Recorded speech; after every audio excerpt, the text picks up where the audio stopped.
Nesses vários anos em que eu tenho a graça de trabalhar como catequista, tenho trabalhado muitos anos com jovens, mas particularmente lecionando para eles, comunicando para eles, acho que é o termo mais correto, comunicando um pouco sobre o sacramento do Crisma. Muitos pais já me pararam, muitos, eu perdi as contas, para me perguntar: André, o que é que eu faço?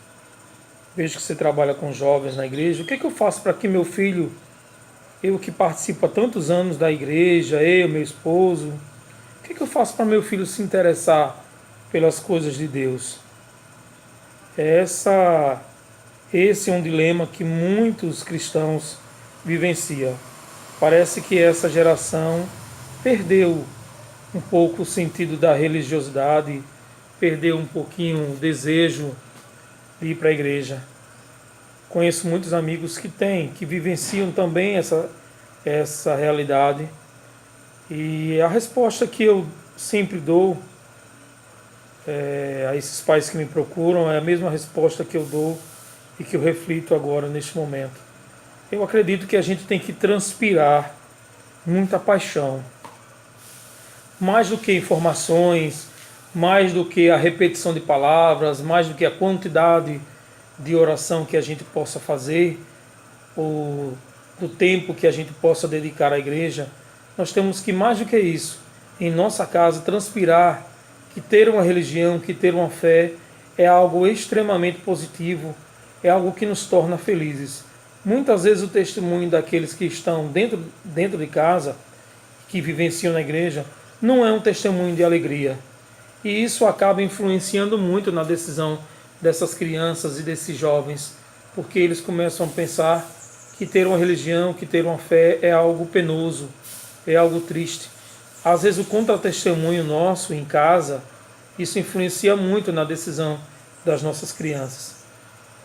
Além disso, para uma criança, para um adolescente, às vezes a quantidade que a gente oferece ao trabalho, eu vejo isso muito claramente, às vezes para a criança, e a fase que a gente, com certeza, que nós somos muito egoístas, é a fase da infância e da adolescência, onde achamos que nossos pais eles devem ter total direcionamento para a gente, nosso pai, nossa mãe, eles devem viver praticamente para nos oferecer amor, para nos dar carinho, ter tempo dedicado de uma forma integral. Essa fase da infância e da adolescência é assim. Então, muitas vezes a igreja é vista pelas crianças, pelos jovens, como sendo algo que divide, né? Que divide a atenção dela. Muitas vezes eu conheço pais que deixam seus filhos em casa e passam horas e passam às vezes até dias em seminários religiosos. E aí, para a criança, para o adolescente, a igreja ela é vista como sendo aquela instituição pela qual ele teve que dividir, né? Muitas vezes ele procurou o pai dentro de casa e não encontrou a mãe dentro de casa. Isso é um pensamento egoísta, mas é assim que acontece. É assim que os jovens. Então, o que eu posso dizer é que a gente tem que ter muita esperança, e que a gente transpire esse amor e essa paixão por ter religião, mas que o que acontece de fato é que temos que entregar na mão de Deus. Dar esse testemunho de fé, de alegria, mas principalmente eu acredito que é acreditar para que Deus faça a sua obra. Jesus disse que aquele que beber da água que eu vos der jamais voltará a ter sede.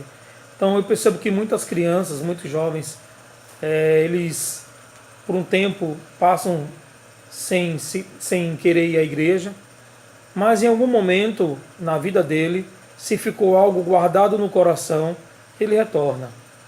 Retorna porque, repito, aquele que beber da água que eu vos der, jamais voltará a ter sede.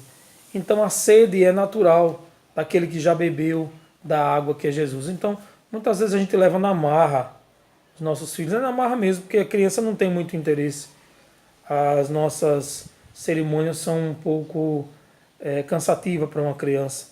Mas mesmo assim a gente deve dar testemunho, e que se em algum momento essa criança, esse jovem se afastou, o que a gente pode fazer é o que Santa Mônica fez por Santo Agostinho: orar, orar e orar. E não se culpar. Muitas vezes a gente se culpa. Meu Deus, eu dei tanto testemunho na minha vida e hoje meus filhos não. Não, não é se culpar. Nem também devemos julgar as pessoas. Ah, fulano anda na igreja, os filhos, né? Não, não é por aí. Vamos orar. O Espírito Santo sopra onde quer, diz a Sagrada Escritura. Então, que o Espírito Santo nos conduza e conduza as nossas crianças e os nossos jovens. Basicamente é isso que eu digo para os pais. Continue crendo, continue rezando. E se o seu testemunho não é um testemunho de alegria, não é um testemunho de fervor na fé, então mude a sua postura, porque quando a gente muda, eu aprendi isso, quando a gente muda, o nosso entorno também muda. Deus nos abençoe e nos guarde.